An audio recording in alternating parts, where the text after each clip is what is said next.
Hello மக்களே வணக்கம். இப்போ நீங்கள் பார்த்துட்ருக்கிறது ஐம்பொன்னில் செஞ்ச பியோர் கொலுசு தாங்க நம்ம பார்த்துட்ருக்கோம். ஸோ இந்த கொலுசு பார்த்திங்கன்னா இது வந்து ஒரு பட்டை செயின், அதாவது ஸ்னேக் செயின் சொல்லுவாங்க. இதில் நம்மளுக்கு வந்திருக்கு. ஸோ இந்த கொலுசு பாருங்களேன், இது வந்து கொஞ்சம் திக்காக இருக்கும்.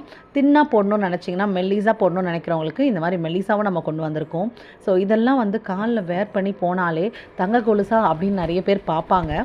ஓகே, ஸோ உங்களுக்கு இந்த டிசைன் பிடிச்சிருந்தா ஸ்க்ரீனில் தெரிகிற வாட்ஸ்அப் நம்பருக்கு உங்கள் புக்கிங்கை ப்ளேஸ் பண்ணிக்கோங்க. ஓகே, ஸோ இப்போ பார்த்தீங்கன்னா நம்மக்கிட்ட வந்து ஐம்பொன் செயின்ஸு, பேங்கிள்ஸ், இது மாதிரி கொலுசு எல்லாமே அவைலபிளாக இருக்குது. வேணுன்றவங்க உங்களோட புக்கிங்கை ப்ளேஸ் பண்ணிக்கோங்க. ஓகேவா? தேங்க்யூ ஸோ மச் ஃபார் வாட்சிங்.